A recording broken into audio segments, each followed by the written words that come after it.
அல்லாஹ் மாலிக். என் அன்பு பிள்ளையே, உன் வழித்துணை சாயப்பா உனக்காக பேசுகிறேன். உனக்காக மட்டுமே பேசுகிறேன். அன்பு பிள்ளையே, நீ முன்னுக்கு வர வேண்டும் என்று முயற்சி செய்கிறாய். பல விதங்களில் நீ முயற்சி செய்து கொண்டுதான் இருக்கிறாய். ஆனால் பார், இந்த உலகத்திலே உன்னை சுற்றி பலர் கடினமாக உழைத்துக் கொண்டுதான் இருக்கிறார்கள். ஆனால் தோல்வி என்பதையே சந்தித்து கொண்டு வெற்றியை மருந்துக்காக கூட சுவைத்து பார்ப்பதில்லை சில பேர்கள். நீ உழைக்கிறாய், ஆனால் முன்னுக்கு வர முடியவில்லை. காரணம், பலர் ஒரு செயலை திட்டமிடாமல் செய்துவிட்டு தோல்வி அடைந்துவிட்டு பிறகு தோல்விக்கான காரணத்தை பற்றி சிந்தித்துக் கொண்டு இருக்கிறார்கள். மேலும் பலர் பல நேரத்திலே தோல்வி அடைந்தும் கூட அதிலிருந்து பாடம் கற்றுக்கொள்வது கிடையவே கிடையாது. நம்மை சுற்றி பல தோல்வி அடைந்த மனிதர்கள் இருக்கிறார்கள் என்பதை நீ புரிந்து கொள்ள வேண்டும். அதே நேரத்திலே உன்னை சுற்றி சில வெற்றி அடைந்த மனிதர்களும் இருக்கிறார்கள் என்பதையும் நீ உணர்ந்து கொண்டிருக்கிறாய். அதில் எந்த விதமான சந்தேகமும் இல்லை.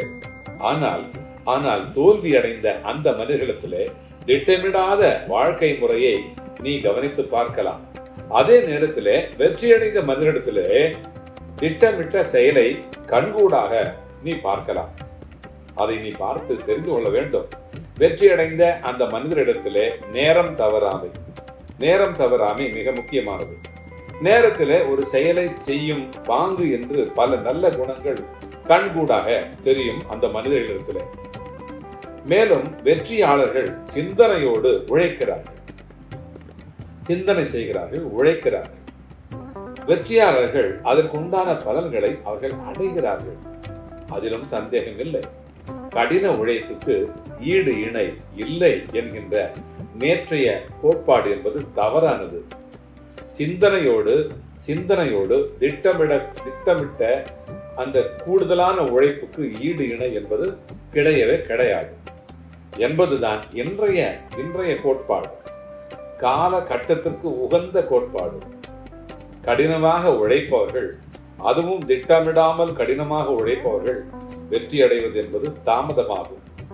அதுபோலத்தான் அநேக அன்பர்கள் இருக்கிறார்கள், அநேக பக்தர்கள் இருக்கிறார்கள்.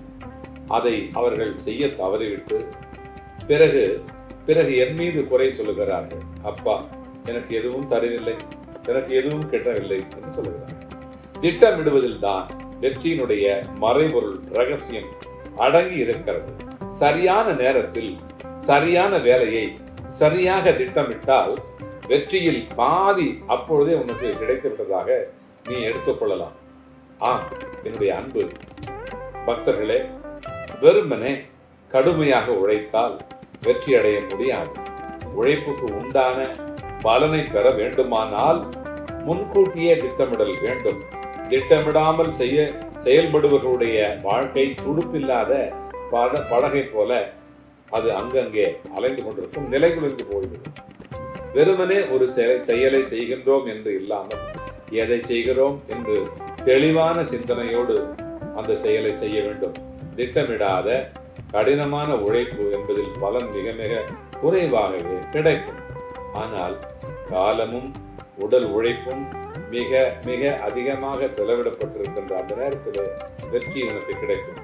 எனவே எந்த செயலையும் வெற்றிகரமாக நீ காண வேண்டும் என்று சொன்னால் திறனாக திட்டமிட்டு உழைத்தால்தான் உண்மையான முழுமையான வெற்றி உனக்கு கிடைக்கும். அதையும் தாண்டி நீ செய்த கர்மா ஒன்று இருக்கிறது.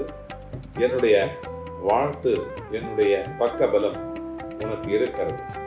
எனவே நம்பிக்கையோடு செய், நடக்கும் என்று நினைத்து செய். நடக்கின்ற வரை பொறுமையாக இரு. கண்டிப்பாக நல்லது நடக்கும் என்று நீ நினைக்கிறது எதுவோ அது நடக்கும். கண்டிப்பாக நடக்கும். நீ நினைத்தால் நான் அதை நடத்தி கொடுக்கிறேன். நீ நம்பினால் நான் அதை நடத்தி கொடுக்கிறேன். நம்பு. நீ உன்னை நம்பு.